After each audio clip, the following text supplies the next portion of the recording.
할렐루야. 우리 저를 보고 인사하시겠습니다. 잘 되고 있습니다. 행복 모임 하면 더 잘 됩니다.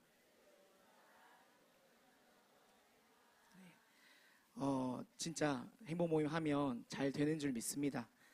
네.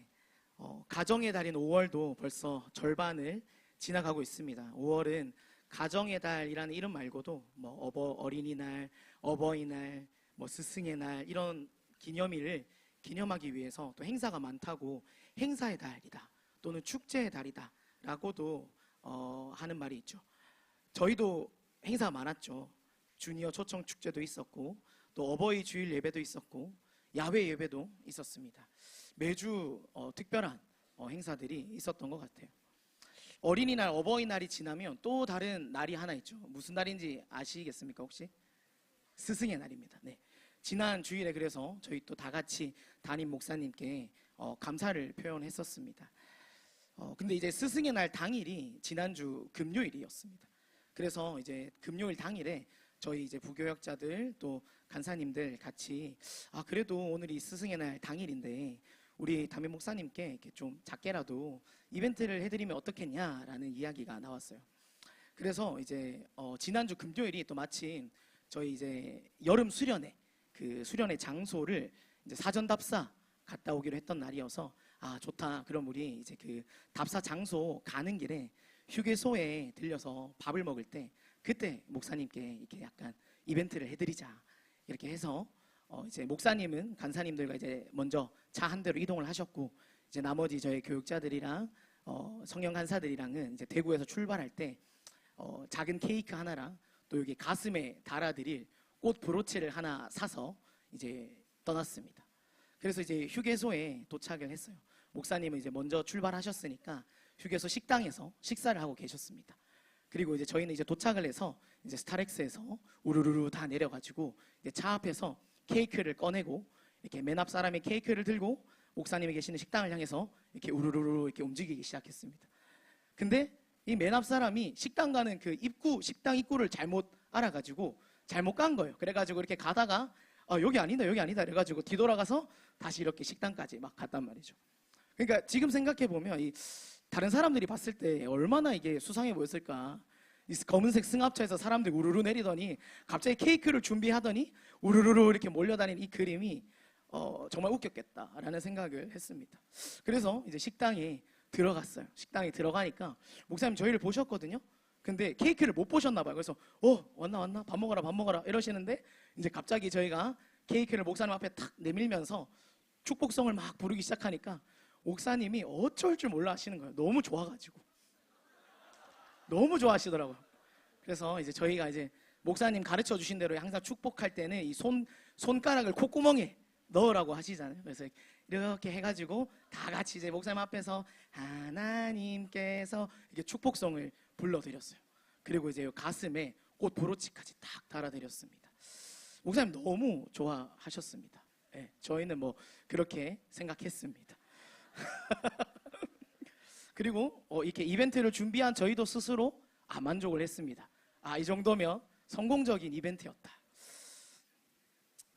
인생을 살면서 제대로 된 스승을 만날 수 있다는 건 참으로 복인 것 같습니다. 아멘 아멘. 스승이 되어주셔서 감사하다고 그렇게 감사를 표현할 수 있는 대상이 있다는 것 자체가 우리의 인생의 큰 복이 아닌가 싶습니다.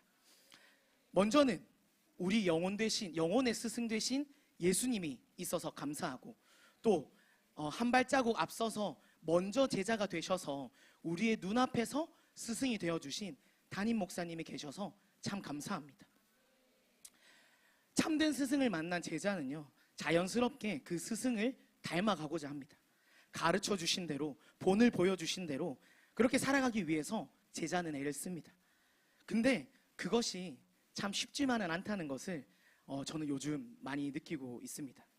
이제 전도사가 되고 나서 사역을 하면 할수록 이전에는 내가 경험해보지 못했던 그런 어려움들을 마주하게 된다는 거죠. 그래서 항상 그럴 때마다 저는 담임 목사님을 떠올립니다. 목사님께서는 지난 십수년, 수십 년 이 세월 동안 이런 어려움들을 감내하시면서 이것보다 훨씬 어려운 일들을 감당하시면서 여기까지 오신 거구나. 참 대단하다. 참 존경스럽다. 이런 생각들이 듭니다. 그리고 그런 스승 밑에서 내가 배워갈 수 있다는 것이 나한테 내가 참 복받은 사람이구나 라는 것을 느끼게 합니다. 종종 목사님의 말씀을 듣다가 보면 놀라울 때가 있습니다. 어떻게 저런 상황에서 저렇게 생각하실 수 있지? 어떻게 저런 말씀을 하실 수 있지? 좋은 의미로 어떻게 저런 말씀을 하실 수 있지? 만약 나였더라면 절대 생각해보지 못했던 그런 방향이나 방법으로 이런 문제 상황들을 바라보시는 그런 모습을 보면서 우리 목사님은 진짜 비범한 분이구나 라는 거를 많이 느낍니다. 어제였습니다. 어제 이제 제가 설교 준비를 위해서 이렇게 교회에서 설교 준비를 하고 있었습니다. 근데 이제 저희 단톡방, 사역자 단톡방에 담임 목사님께서 이제 그 4층 테라스 그 엘리베이터 요 천장에 말벌집이 있으니까 요 말벌집을 좀 치워라 이렇게 이야기를 하시는 거예요. 그래서 그걸 제가 제일 먼저 봤나 봐요. 그래서 저는 이제 그 카톡을 보고 그래 말벌집 치우러 가야지. 그래서 사실 말벌집 치워본 적이 없어요. 근데 목사님 치우라 하시니까 갔습니다. 근데 갔는데 말벌집이 한 주먹만한 거예요. 되게 작았어요. 그리고 그냥 겉에서 보니까 약간 안에는 벌이 없을 것 같은 빈집인 것 같은 이제 그런 느낌이 들어서 그냥 이거 떼면 되겠다 이렇게 해서 빗자루랑 쓰레받기를 들고 엘리베이터 앞에 갔어요. 근데 이제 목사님이 그걸 보셨어요. 그거 빗자루 갖고 안 된다. 사다리 갖고 와서 그 망치로 깨야 된다 이러시는 거예요. 그래가지고 그래 그럼 사다리를 가지고 와야 되겠다. 그래서 사다리를 가지고 와서 이제 그냥 망치까지는 아니고 그냥 빗자루로 쳐서 부시면 되겠다 싶어서 이제 부시면 이제 또 막 부스러기가 바닥에 떨어지니까 비닐봉지 이제 받쳐가지고 깨트리려고 비닐봉지 챙겨서 빗자루 챙겨서 이제 그렇게 사다리에 올라갔어요. 그래서 사다리로 올라가니까 갑자기 그 말벌집에서 벌이 튀어나오는 거예요. 그래가지고 무서웠어요. 무서워가지고 이거 지금 빗자루로 치면 안 되겠다. 안에 이게 벌이 얼마나 더 들어있을지 모르니까 나온 건 한 마리긴 했는데 벌이 많을 수도 있겠다 싶어서 이제 F킬러를 가지러 다시 이제 3층으로 내려왔어요. F킬러 뿌려서 벌을 죽이고 이제 벌집을 떼려고. 그래서 F킬러를 딱 가지고 제가 이제 3층에서 F킬러를 가지고 다시 4층으로 올라가는데 목사님이 이제 내려가시면서 벌써 다 했다. 이 친구야 그 F킬러를 가지고 와서 그렇게 하냐. 다 했다. 그 필요 없다. 치워라. 이렇게 하시는 거예요. 그래서 저는 이제 벌을 봤을 때 이게 위험할 수 있으니까 벌을 먼저 죽여야 되겠다 생각을 했는데 이제 가보니까 이 말벌집이 바닥에 이렇게 다 흐트러져 있고 이제 보니까 목사님이 이렇게 빗자루로 쳐서 부수셨나 봐요. 그래가지고 왜 나는 그 말벌집을 보고 빗자루로 부셔야 되겠다 생각을 못했을까? 왜 F킬러를 떠올렸을까? 그런 생각을 했다는 겁니다. 이게 참 스승을 닮아가는 게 쉽지 않다.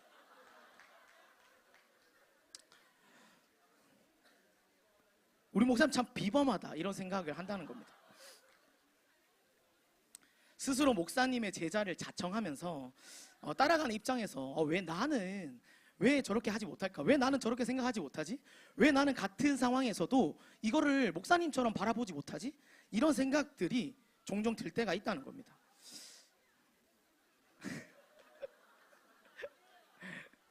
근데 이게 제가 이제 사실 웃자고 이 에피소드를 말씀드린 거고 이런 일상의 작은 에피소드들 말고도 사실 목사님께서 늘 우리에게 해주시는 말씀을 듣고 또 가르쳐 주시는 이야기들을 들으면 그런 생각이 든다는 거죠. 그래서 왜 나는 저렇게 생각하지 못할까? 이런 생각을 하면 처음에는 약간 낙심이 돼요. 나는 아직도 멀었다. 나는 우리 목사님 닮아가려면 목사님처럼 하려면 아직 진짜 한참 멀었구나. 이렇게 낙심이 찾아오다가 근데 이내 그 생각이 낙심해서 그렇기 때문에 내가 더 배워야 하는구나. 내가 더 훈련받아야 되고 목사님의 가르침 밑에 있어야 하는 거구나.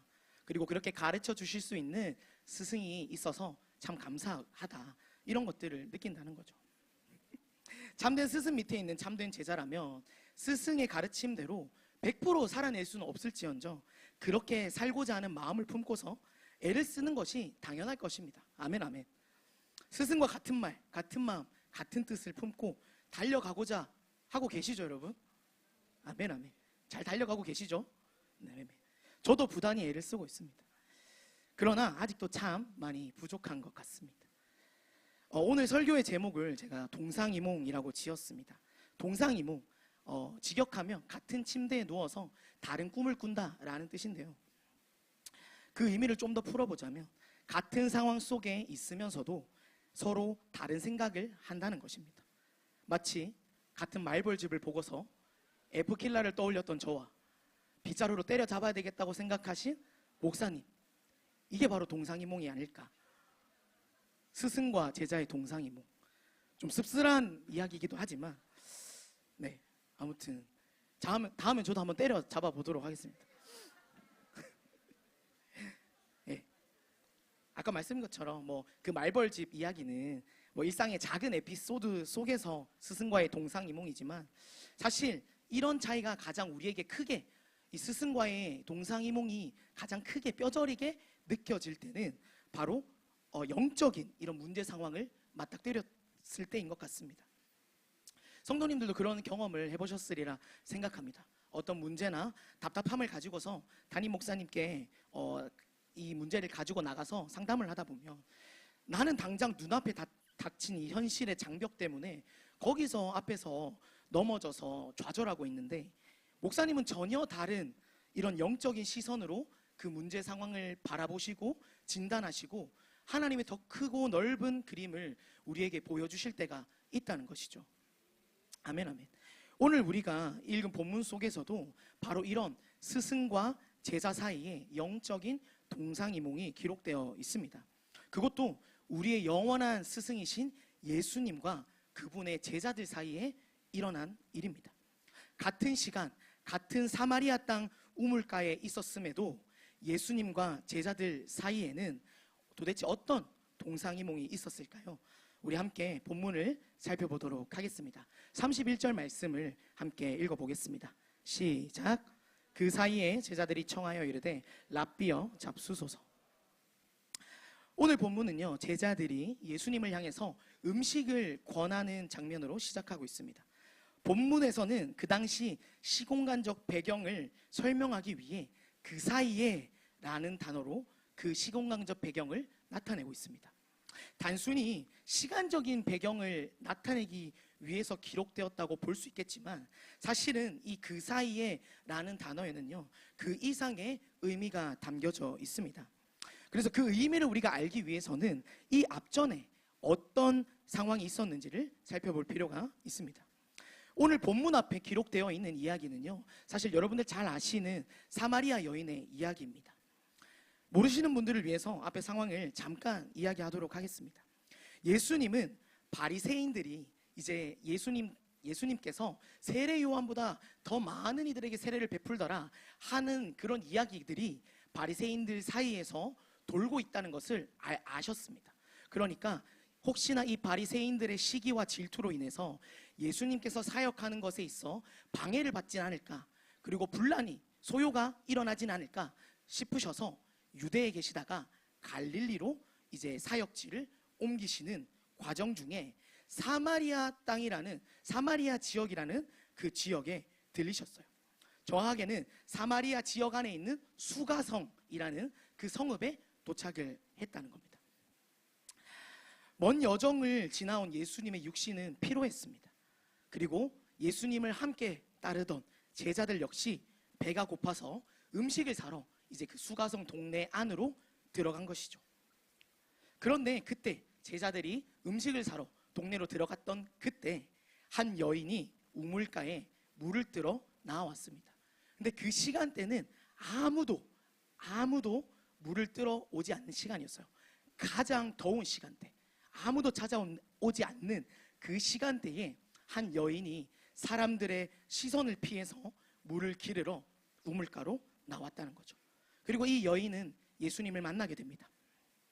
이 여인은 어떤 여인이었냐면요, 무려 5번의 결혼 이후 이 결혼을 실패하고 나서 6번째 남자, 그러나 이 남자는 결혼하지 않은, 그러니까 결혼하지 않고서 6번째 남자와 동거하고 있는 그런 상황에 있는 여자였던 것이죠. 여인은 처음에 그저 자신의 목마름, 이 육신의 갈증을 채워줄 물을 구하기 위해서 이 우물가로 나왔지만 예수님과의 대화를 통해서 영원히 목마르지 않는 영적인 생수를 마시게 됩니다. 아멘, 아멘. 예수님을 통해서 이 영적인 갈급함을 채우게 된 여인은 지금 자신의 눈앞에 있는 이 사람이 단순히 유대인 한 남자 청년이 아니라 바로 이 땅을 구원하러 온 그리스도라는 것을 깨달았습니다. 이때 음식을 사러 갔던 제자들이 돌아왔습니다. 제자들은 예수님께서 사마리아 여인과 대화를 나누는 것을 보았습니다. 당시 유대인들에게 있어서 사마리아인이라는 이 사람들은요, 상종하지 않는 사람이었습니다. 사마리아인들은 당시 이방 민족과 혼인의 혼혈 혈통을 가지고 있는 사람들이었어요. 그래서 하나님께서 이스라엘 민족들에게 명하셨던 그 규례들 중에 하나인 이방 민족과 혼인하여 자식을 낳지 마라 하는 이 규례를, 하나님의 말씀을 어긴 그런 불순종한 부정한 사람들이라고 여겼다는 것이죠. 그러니까 당연히 예수님이 이 사마리아 여인, 유대인은 상종도 하지 않는 이 사마리아 여자와 대화를 나누고 있는 모습은 제자들에게 있어서도 굉장히 이상한 일이었어요. 그렇지만 제자들은 예수님께 그것에 대해서 묻지 않았습니다. 그리고 예수님은 제자들이 보고 있는 그 상황 가운데에서 계속해서 사마리아 여인과 대화를 이어나가셨다는 거죠. 그것을 본 제자들이 분명히 그걸 보고 예수님 이상하다, 유대인은 사마리아인과 상종하면 안 되는데, 대화하면 안 되는데, 이렇게 이상하게 여길 것을 알면서도 예수님은 계속해서 사마리아 여인과 대화를 했다는 거죠. 예수님을 통해서 은혜를 경험한 이 여인은요, 곧장 자신의 육신의 갈증을 채우기 위해 필요했던 이 자신이 들고 온 물동이를 버려두고서 자신이 그토록 피하고 숨어 다녔던 다른 동네 사람들을 향해서 찾아갔습니다. 그리고는 와서 보라, 여기 있는 이분이 바로 그리스도가 아니냐라며 벅찬 가슴으로 복음을 선포하기 시작했습니다. 그리고 바로 그 순간 이 여인의 외침을 들었던 다른 사마리아 동네 사람들이 구원을 얻기 위해, 그리스도를 만나기 위해서 예수님이 계신 우물가로 몰려나오기 시작했습니다. 오늘 본문이 이야기하는 그 사이에 라는 이 시간은요, 바로 여인의 이야기를 듣고서 이 사마리아 사람들이 예수님을 만나러 우물가로 나오기 이전에 아주 짧은 찰나의 순간이었습니다. 그러나 그 찰나의 시간은 버려진 이방 땅인 사마리아에서 수많은 영혼들이 구원을 받게 되는 영적 대격변이 일어나는 시간이었습니다. 아멘, 아멘. 하나님의 놀라운 구원의 역사가 일어나는 그런 것을 코앞에 둔 아주 중요한 순간이었다는 것이죠. 아멘, 아멘. 당시 유대인들에게 있어서요, 이 사마리아인들이 구원을 받는다는 것은 있을 수 없는 일이었습니다. 이 구원은요, 하나님의 선택받은 백성인 우리 유대인들, 이스라엘 백성들만이 구원받을 수 있다고 생각했기 때문이었어요. 그들은 이방 민족의 피가 섞인 부정한 자들이었고 구원받지 못할 죄인이었다는 겁니다. 그래서 제자들은 지금 눈앞에서 하나님의 놀라운 역사가 폭발하는 그 진가, 이 순간의 진짜 가치를 알지 못했습니다. 그렇게 음식을 구해온 제자들은 예수님을 향해서 이렇게 말합니다. 랍비여, 잡수소서. 방금 전 자신들이 부정하게 여겼던 이방 여인은요, 예수님을 누구로 알아보았습니까? 그리스도로 알아보았습니다. 그리고 그것을 깨닫고 곧장 동네로 들어가서 복음을 전하러 뛰쳐들어갔죠. 그런데 예수님과 가장 가까이에서 먹고 마시며 동고동락했던 이 제자들은요, 여전히 육신의 떡을 듣고서 고작 예수님을 랍비, 인간 선생으로 부르고 있었다는 겁니다. 하나님의 은혜로 영적인 눈이 열리지 않았기에 이 위대한 영혼 추수의 현장 속에서도 제자들의 눈에는 예수님이 그리스도로 보이는 것이 아니라 그저 육신의 배고픔을 채워야 하는, 우리가 떡을 내어드려야 하는 인간적인 도덕적 스승에 불과했다는 겁니다. 한 여인은 예수님께서 주신 이 영혼의 생수에 압도되어서 자신의 생명줄 같은 물동이를 버려두고 복음을 전하러 뛰쳐 들어갔지만, 제자들은 여전히 이 육신의 양식인 떡을 손에 쥐고서 땅의 시선으로, 육신의 시선으로 자신들의 스승을 바라보고 있습니다.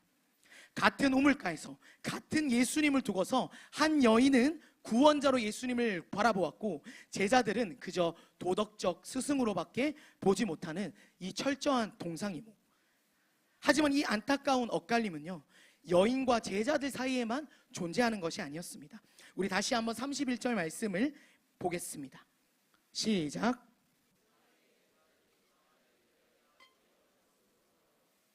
그 사이에 라는 이 시간은요, 제자들에게는 배고픔이라는 육신의 필요를 채워야 하는 시간이었습니다. 지금 밥 먹어야 되는 시간인 겁니다. 그러니까 예수님을 그저 도덕적 스승으로만 바라보고 있는 그들이었기 때문에 어쩌면 당연한 결과일지도 모릅니다.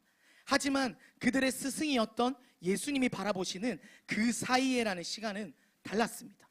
예수님은 지금 이 시간을 어떻게 바라보고 계신지를 이어지는 본문을 통해 알아보겠습니다. 우리 32절부터 33절까지 말씀 함께 읽겠습니다. 시작.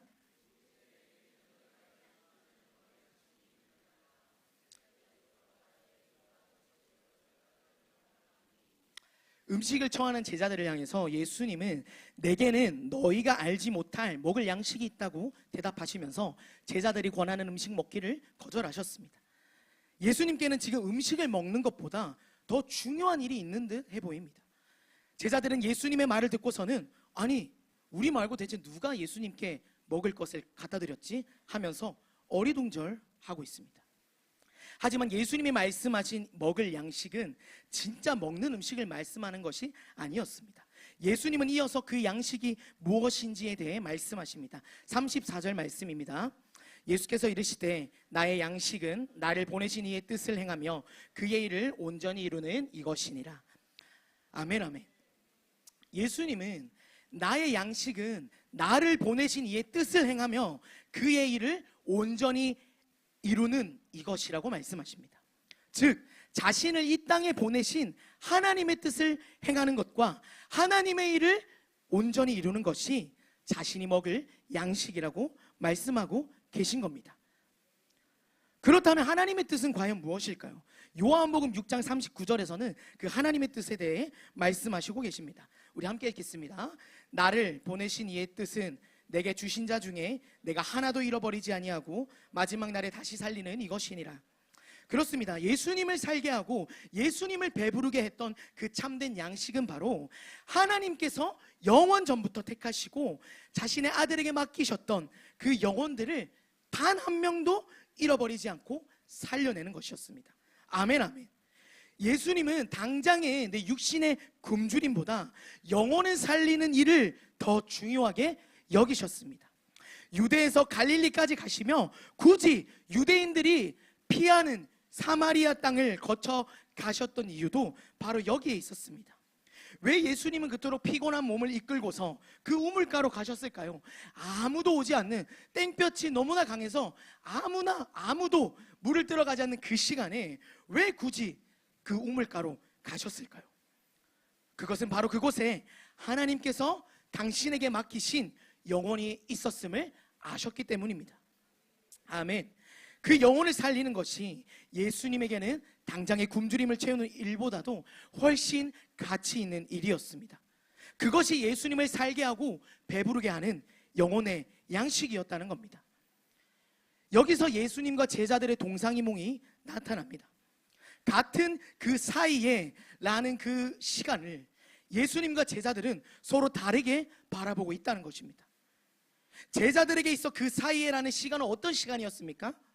육신의 배고픔을 달랠 떡을 먹어야 하는 밥 먹을 시간이었다는 겁니다.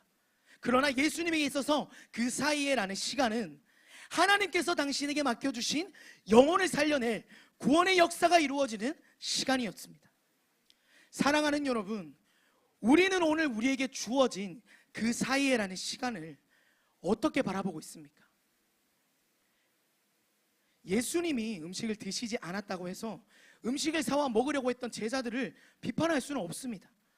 제자들도 예수님을 따라다니면서 많은 수고를 감당했기 때문입니다.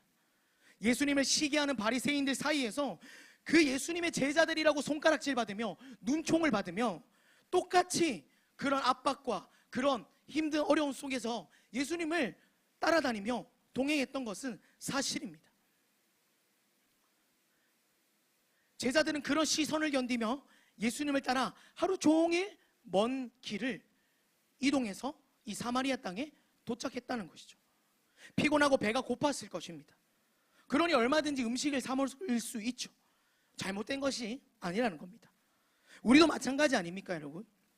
우리도 신앙생활을 하다 보면 분명히 이 신앙생활을 한다는 것은 내가 불신자일 때, 하나님을 알지 못할 때, 교회를 다니지 않을 때 하지 않았던 수고와 헌신을 해야 된다는 것이 사실입니다. 하나님을 믿기 때문에 들여지는 시간과 물질과 감정과 체력들이 있다는 거죠. 우리의 육신은 유한합니다. 그렇기에 소진되어진 만큼 공급이 되어져야 하는 것 또한 당연한 것이죠. 때로는 맛있는 음식도 먹어야 합니다. 여행도 다니면서 좋은 것도 보아야 합니다. 사랑하는 사람들과 소중한 시간을 보내는 것도 필요합니다. 그리고 그런 것들 역시 하나님께서 우리에게 선물로 주신 것들이라는 겁니다. 아멘, 아멘. 영과 육을 가지고 있는 존재이기에 영과 함께 육신도 이런 제대로 된 공급이 이루어질 때 비로소 우리의 삶이 풍성해지는 것 아니겠습니까?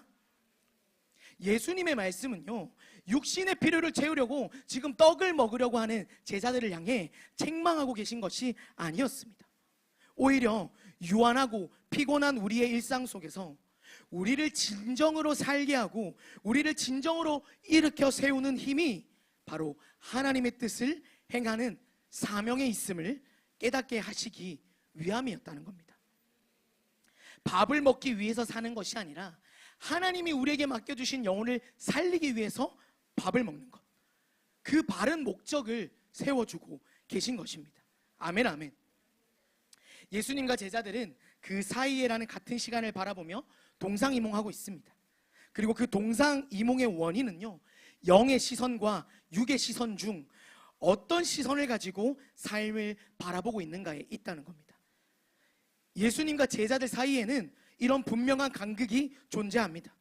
그러나 스승 되신 예수님께서는 그 간극을 나무라시며 제자들을 책망하시기보다는 그들이 영적인 눈을 떠서 그 간극을 메워나가길 원하고 계시다는 겁니다. 이어지는 35절에서 예수님은 제자들의 중심을 정확하게 짚어내는 말씀을 하고 계십니다. 우리 함께 보겠습니다. 너희는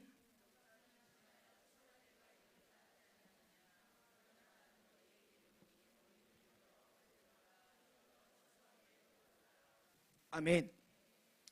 예수님은 추수할 때가 언제인가를 말하는 제자들과 자신의 차이를 말씀하시면서 육신의 일에 시선이 고정되어 있는 제자들의 상태를 진단하십니다.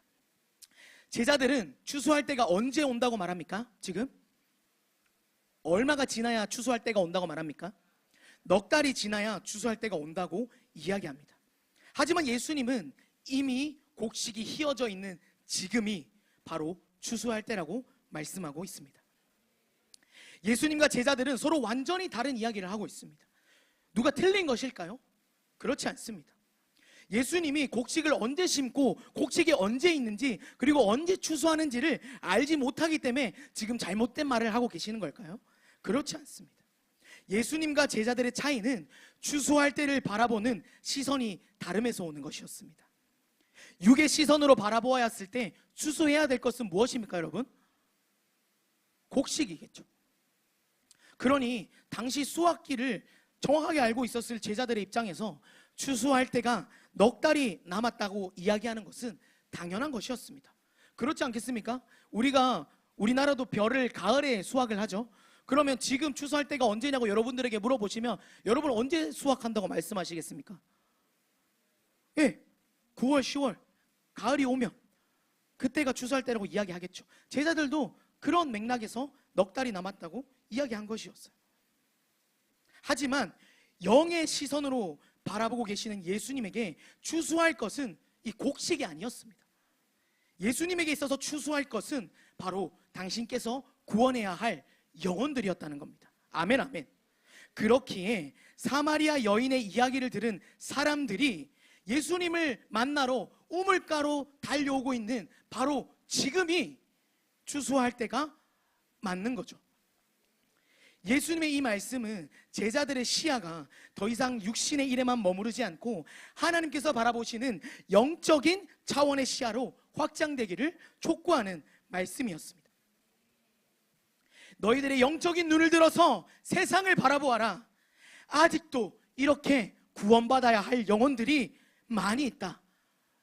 이렇게 말씀하고 있는 것입니다. 사랑하는 여러분, 우리는 어떻습니까? 추수할 때가 아직 넉 달 남았다고 이야기하는 제자들의 모습 속에 우리의 모습은 없습니까? 이번 주가 어느덧 벌써 행복 모임 10주차입니다. 시간이 진짜 빠르죠? 어떤 분들에게는 와, 벌써 9주나 지났네 일 수도 있지만, 어떤 분들에게는 와, 드디어 한 주 남았네 일 수도 있을 겁니다. 이러나 저러나, 근데 이러나 저러나 지난 9주 동안 우리 나름대로 영혼을 살리기 위해 애를 써왔다는 것은 변함없는 사실입니다. 아멘, 아멘. 하지만 그럼에도 아쉽지만 모든 행복 모임에 베스트가 초청되어지지는 못했습니다.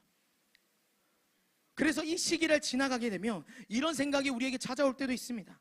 아, 그래도 이 정도 했는데, 9주 동안 열심히 했는데 그래도 베스트가 초청되지 않았으면 어쩔 수 없지. 다음에 더 좋은 때가 있겠지. 아직 하나님의 때가 아닌가 보지. 틀린 생각이 아닐지 모릅니다. 정말로 지난 9주 동안 영혼을 향한 주님의 애통한 심정을 가지고 눈물로 씨앗을 뿌렸다면 말입니다. 근데 여러분, 혹시 이런 생각 뒤에 숨어서 영혼 구원에 대한 열정이 식어가는 것을 모르는 척하고 합리화하고 있진 않았습니까? 지금은 베스트가 바쁘니까, 내가 시간이 안 되니까, 지금은 내 할 일이 우선이니까, 괜히 지금 베스트가 거절하면 관계가 상할 수 있으니까, 아직 추수할 때가 넉 달이나 남았으니까, 이렇게 말하면서 추수하기를 주저하고 있진 않았습니까? 우리는 하나님의 때라는 이 거룩한 핑계 뒤에 숨어서 사실은 나의 영적인 게으름과 두려움을 합리화하고 있진 않았을까요?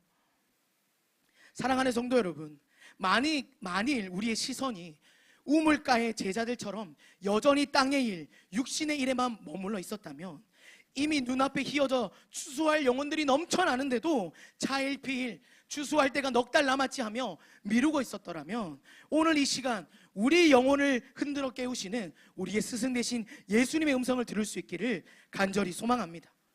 내가 진짜 챙겨 먹어야 할 양식이 무엇인지 깨닫고 넉 달 뒤가 아니라 바로 지금 내게 맡겨주신 영혼을 향해서 믿음의 눈을 드는 은혜가 임하기를 간절히 소망합니다. 사실 이런 말씀을 통해서 우리의 허물이 들춰지고 우리의 삶이 낱낱이 파헤쳐질 때, 우리가 이런 말씀을 통해서 찔림을 받을 때, 그리고 또다시 내 삶의 변화와 성장이 촉구되어질 때 우리의 마음에 부담이 생기는 것은 사실입니다. 아, 나는 내 삶에 주어진 삶의 짐을 덜기 위해서 교회에 찾아온 거였는데, 오히려 교회를 다니고 하나님을 믿기 시작하니까 해야 하는 것들이 더 많아져 버려서 힘들다고 느끼는 분들도 계실지 모르겠습니다. 나는 지금 내 삶에서 이미 충분히 할 게 많은데, 이미 나는 충분히 소진하고 있는 상황인데, 하나님조차 내게 익숙하지 않은 일들, 도전하기 어려운 부분들에 대해서 도전하라고 말씀하시면서 나에게 부담을 주고 계신 것 같아 라는 느낌을 받을 때가 있다는 거죠. 또 기도를 하거나 말씀을 읽는 것처럼 그냥 나 스스로에게만 해당되는 일을 우리가 하는 거면 모르겠습니다. 근데 전도와 선교처럼 나를 넘어서서 내가 또 다른 누군가, 또 다른 영혼들에게 영향을 미쳐야 되는 이런 일들은 우리에게 더 어렵게 느껴지기도 합니다. 왜 하나님은 우리에게 이런 것들을 요구하시는 걸까요?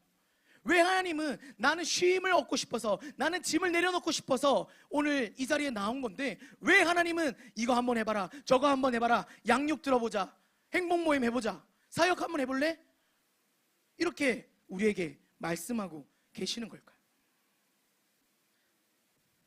분명한 사실은 하나님이 우리를 소진시키시고 싶으신 것이 아니라 채워주시고 싶어 하신다는 것입니다. 아멘, 아멘. 이것을 하나님께서 우리에게 하라고 말씀하시는 것을 했을 때에만 우리에게 채워지는 것이 있다고 말하는 것입니다. 하나님께서는 분명히 우리에게 말씀하신 그 모든 과정들을 통해서 우리에게 차고 넘치는 은혜와 기쁨을 채워주시길 원하고 계십니다. 내가 씨를 뿌리고 내가 심은 것보다도 더 풍성하게 열매를 거두게 하시는 분이 바로 우리 아버지 하나님이라는 것을 기억하시길 바랍니다. 그리고 하나님은 결코 그 여정을 우리 혼자서 우리 스스로 감당하도록 그냥 내버려 두지 않으십니다. 먼저는 당신께서 우리와 늘 함께 하시고 함께 동역할 동역자들을 붙여주신다는 겁니다. 아멘, 아멘. 이어지는 오늘 본문 후반부에서는 예수님께서 이런 하나님의 마음을 잘 설명하고 있습니다. 우리 함께 36절에서 37절 말씀을 읽겠습니다. 시작.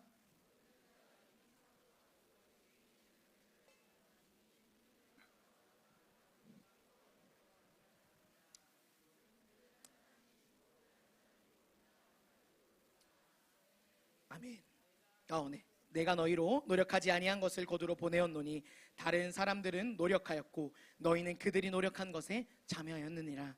아멘, 아멘. 예수님은 지금 뿌리는 자보다 거두는 자를 먼저 말씀하십니다. 그리고 예수님은 바로 우리가 예수님의 제자들이 거두는 자라고 말씀하십니다. 그렇다면 씨를 뿌리고 심은 자는 누구일까요? 오늘 본문 속에서 예수님의 말씀에는 누가 씨앗을 뿌렸다, 누가 이 곡식을 자라게 했다 라는 이야기는 전혀 등장하지 않았습니다. 예수님 이미 곡식이 익어져 있다고만 말씀하셨어. 누군가가 심어두었기 때문에 곡식이 자라고 익지 않았겠습니까? 이 심은 자에 대해서 예수님은 마태복음 15장 13절에서 분명하게 말씀하셨습니다. 우리 함께 보겠습니다. 예수께서 대답하여 이르시되 심은 것마다 내 하늘 아버지께서 심으시지 않은 것은 뽑힐 것이니. 아멘, 아멘. 예수님은 지금 심은 자가 누구라고 말씀하십니까? 바로 하나님이셨습니다. 우리는 하나님께서 심은 것을 거두기만 하면 되는 거두는 자들로 부름을 받았다는 겁니다. 아멘, 아멘. 아니 우리가 전도하기 위해서 시간을 쓰고 물질을 쓰고 내가 섬기고 이렇게 했는데 내가 씨를 뿌린 거 아닙니까? 이렇게 생각할 수 있습니다. 그러나 근본적으로 그 영혼의 구원 여부는요, 창세전부터 영원전부터 계획된 하나님의 섭리 안에 있었다는 것을 우리는 기억해야 합니다. 아멘, 아멘. 우리가 아무리 시간을 들이고 물질을 들여 영혼을 섬긴다 할지라도 하나님의 뜻 없이는 그 영혼은 구원받을 수 없다는 겁니다. 근데 반대로 말하자면요, 행복 모임을 우리가 하자고 계속해서 거듭해서 요구를 하는데 끝끝내 행복 모임을 하지 않겠다 말하는 영혼들조차도 하나님의 섭리 안에 그 영혼이 구원되기로 예정되어 있었다면 그 영혼은 반드시 구원을 얻는다는 겁니다. 아멘, 아멘. 사랑하는 여러분, 왜 예수님은 심는 자보다 오늘 거두는 자에 대해서 먼저 말씀하신 걸까요? 우리의 사역이 바로 이와 같기 때문입니다. 우리는 황무지를 아무것도 없는 맨 땅부터 개간해서 우리가 뭔가를 수확을 해내는 사람들이 아닙니다. 창세전부터 하나님께서 영혼을 택하여 심으셨고, 아멘, 아멘. 예수 그리스도께서 십자가의 피로 그 씨앗에 물을 주셨고 성령 하나님께서 자라게 하셨다는 겁니다. 그리고 우리가 해야 할 일은 그저 하나님께서 다 준비해 놓으신 이미 곡식이 휘어져 있는 그 추수할 밭에 가서 거두기만 하면 된다는 거죠. 영혼 구원의 기쁨에 동참하기만 하면 된다는 겁니다. 아멘, 아멘. 그렇게 전도는 우리에게 무거운 짐이 아닙니다, 여러분. 하나님이 차려놓은 잔치에 참여하는 가장 영광스러운 수확의 기쁨이 것입니다. 말씀을 맺겠습니다. 사랑하는 여러분, 오늘 말씀 앞에서 우리의 삶을 한번 돌아보길 소망합니다. 오늘 우리에게도 제자들과 같이 예수님과의 동상이몽이 있지는 않습니까? 예수님과 같은 것을 바라보면서도 같은 생각과 같은 마음을 품을 수 있는 저와 여러분들이 되기를 간절히 소망합니다. 이제 귀빈초청 축제가 한 달 남았습니다. 그리고 그 한 달 앞두고 있는 그 사이의 시간을 보내고 있는 지금이 우리에게는 오늘 말씀 속 그 사이의 시간인지 모릅니다. 바리새인들의 눈총을 받으며 예수님을 따라 고된 수고를 감당했던 제자들처럼 우리도 지난 행복 모임 9주간의 시간 동안 영혼 구원을 위해서 수고하고 애를 썼습니다. 그렇게 우리에게도 지금 이 시간이 밥을 먹어야 할 시간이라 여겨질 수도 있을 겁니다. 그리고 추수할 때가 되었다는 말을 들었을 때도 아직 넉 달이나 남았다고 이야기할 수도 있을 겁니다. 그러나 우리 주님은요, 바로 지금 오늘 이때가 바로 추수할 때라고 말씀하십니다. 이미 곡식이 휘어져 있다고 말씀하십니다. 내가 이미 심어놨고 내가 다 자라게 했으니까 이제 너희가 가서 거두기만 하면 된다고 말씀하십니다. 사랑하는 여러분, 우리 함께 이 동상이몽의 시선에서 벗어나길 소망합니다. 우리 눈앞의 베스트들은 내가 나의 노력과 나의 힘으로 억지로 열매를 맺어야 하는 부담스러운 존재가 아닙니다. 하나님께서 이미 창세전부터 구원하시기로 작정하시고 예수님이 십자가로 심으신 영혼임을 기억하는 우리가 되길 소망합니다. 우리는 그저 주님이 다 차려놓으신 은혜의 밥상에 숟가락만 얹으면 됩니다. 감사와 감격으로 그 추수할 밭으로 나아가기만 하면 되는 것입니다. 행복매의 남은 시간, 그리고 기분 조정 주절을 앞두고 있는 이 남은 한 달간의 시간 동안 내가 무엇인가를 이루어내야 된다는 부담감을 내려놓고 우리를 수고 없이 거두는 추수꾼으로 불러주신 그 벅찬 영광의 초대에 기쁨으로 참여하는 저와 여러분들 되시기를 간절히 소망하며 기도합니다. 모든 영광 하나님께